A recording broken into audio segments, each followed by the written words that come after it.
Con un fraternal abrazo, como siempre, les saluda a ustedes su amigo José Manuel Marmolejo Delgado en nuestro programa Golpe a Golpe, Verso a Verso, de esta gran estación OMV Radio en Ecatepec. Tenemos como fondo de nuestra pantalla esta fotografía que tomamos en el Museo del Estanquillo, el Museo de Carlos Monsiváis, ahí en la Ciudad de México, en Madero e Isabel la Católica, de entrada gratuita, por cierto, no dejen de visitarlo, que para aquel entonces presentaba esta importantísima colección del caricaturista Miguel Covarrubias, un verdadero genio de la caricatura, Miguel Covarrubias. Damos inicio a nuestro programa. Le hemos dado un profundo seguimiento, dada su importancia histórica, al crimen en contra de Álvaro Obregón, cometido el día 17 de julio de 1928, a unos cuantos días de que Álvaro Obregón se había reelecto, contraviniendo uno de los postulados principales de la Revolución Mexicana, que era sufragio efectivo, no reelección. Se había reelecto a la presidencia de la República. El periódico Excelsior, 2 días después del asesinato del presidente electo, entre otras muchas notas, publicó esta: una admirable mascarilla del señor general Álvaro Obregón. El escultor José Fernández Urbina hizo una mascarilla en yeso del rostro de Obregón 2 horas después de su muerte. Excelsior calificó de excelente el trabajo del artista. Resaltó que denotaba perfectamente el parecido con el divisionario, destacando la escoriación que Obregón se hizo al caer al suelo por el impacto de las balas de León Toral, así como el orificio de la bala por uno de los carrillos.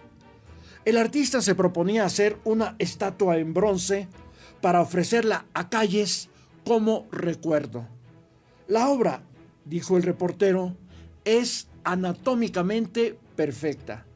Fernández Urbina conservó los algodones con que limpió la sangre del rostro del cadáver y los ungüentos que se le colocaron. También se sacó un molde del muñón correspondiente al brazo mutilado de Obregón. La colonia sonorense encargaría al artista una estatua del político asesinado. Excelsior publicó junto a esta nota 2 fotografías, una de la mascarilla en yeso y otra con el rostro del escultor. Los pies de página dicen: 1. La mascarilla del general Obregón, tomada 2 horas después de su muerte. 2. El notable escultor José Fernández Urbina, que tomó la mascarilla al divisionario muerto y hará un busto. En la primera plana de la segunda sección, Excelsior publicó una composición de 8 fotografías del cortejo fúnebre de Álvaro Obregón. Tituló así la página de 8 a 8 columnas. He aquí gráficamente cómo fue conducido el cadáver del general Álvaro Obregón a Colonia, la estación Colonia del ferrocarril, que se ubicaba en la calle de Sullivan, entre San Rafael y la colonia Cuauhtémoc, de la Ciudad de México. Los pies de fotos dicen: 1. José de León Toral, el asesino, deja vagar su mirada de inconsciencia por quién sabe qué horizonte de arrepentimiento o de extravío. Ya metiéndose al psicoanálisis, el Excelsior. 2. La Plaza de la Constitución, en los momentos en que pasaba por la iglesia catedral la carroza conduciendo los despojos mortales del presidente electo, general Álvaro Obregón.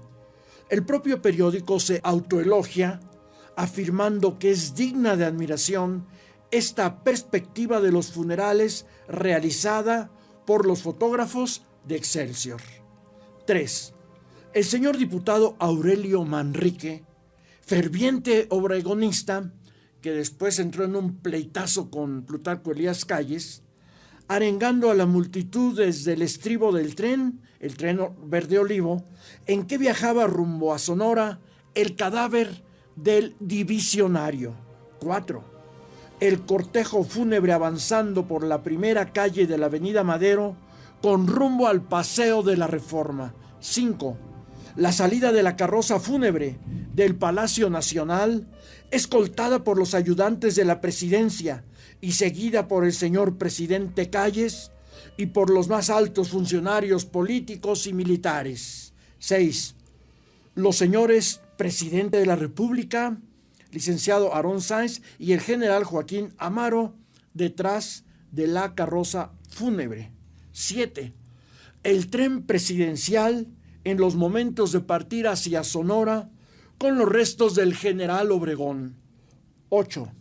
El joven Humberto Obregón, hijo del extinto presidente electo, acomodado en el carro que lo ha de conducir a Sonora juntamente con los restos de su padre.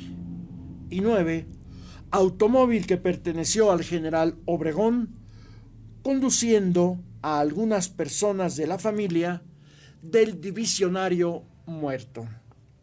Abajo a la izquierda de esta página se publica un citatorio urgente del bloque revolucionario obregonista en la H Cámara de Diputados, llamando a sus miembros a una reunión de gran trascendencia para el país en el Salón de Sesiones a las 11 horas. Lo firmaba el presidente del bloque, diputado José Luis Solórzano. Muchos años después, el periodista de la revista Proceso, Elías Chávez, entrevistó al doctor en Derecho Juan Antonio Martínez de la Serna, publicando la conversación en un artículo que intituló Empieza a nacer el Partido Demócrata Cristiano, PDC. La primera candidatura a un cargo de elección popular por el PDC sería, la primera candidata, la licenciada Patricia Martínez Telles, sobrina de Agustín Telles Cruces, representante personal de Carlos Salinas de Gortari ante Juan Pablo II. Todas estas notas tienen que ver con la cuestión religiosa, porque México, cuando el asesinato de Obregón por un creyente católico involucrado con los grupos cristianos beligerantes, pues todo esto tiene que ver con la religión. Por eso, para completar nuestra información sobre el maximato, nos remitimos tanto a tiempo pasado como a tiempo futuro, a tiempo posterior, después del maximato, para ver la evolución de la relación Estado-religión. Telles fue presidente de la Suprema Corte, gobernador de Guanajuato y senador por el PRI. Martínez de la Serna, presidente del comité organizador central de ese partido en nacimiento, el Partido Católico, dijo que estaban creando comités organizadores en todo México y su primer objetivo de lucha sería la modificación de los artículos 3º, 5º, 27, fracción segunda y 130 constitucionales, que fueron precisamente los artículos constitucionales que la Iglesia Católica, cuando la Guerra Cristera, pretendía que se echaran abajo. Muchos años después, la Iglesia insistió hasta que lo logró. El dirigente cristiano era asesor del episcopado, habiéndolo sido también del presidente Luis Echeverría. También fue asesor del ex rector de la UNAM, Carpizo, de triste memoria este tipo, y desde hacía 20 años, catedrático de Derecho de la Universidad Nacional. La mafia en el poder de aquel entonces. Expresó que el artículo 130 era absurdo, porque no reconocía personalidad alguna a la Iglesia, pero que a la vez regulaba las relaciones jurídicas entre ésta y el Estado. Además, establecía la forma en la que los curas podían usufructuar templos, monasterios, seminarios, que de acuerdo al artículo 27 son propiedad de la nación. Que también era absurdo que en un país en el cual el 97%, bueno, según sus cifras, era católico, se negara el registro a un partido de esa corriente. Manifestó con optimismo que Salinas, al nombrar un representante ante el Papa, ha dado muestras de modernidad, una más de las transformaciones salinistas que tanto han dañado a la nación mexicana, las modificaciones a la Constitución en materia de religión. Calificó a Salinas de inteligente. La licenciada Martínez Telles era la presidenta del Partido Demócrata Cristiano en Chihuahua y sería la encargada de recibir al Papa en el mes de mayo.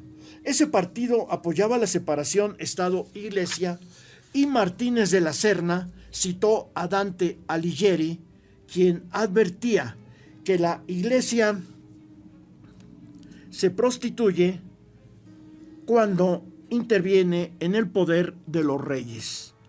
El poder temporal. Concluyó afirmando que su partido impediría que la Iglesia invadiera el poder temporal. Sí, cómo no.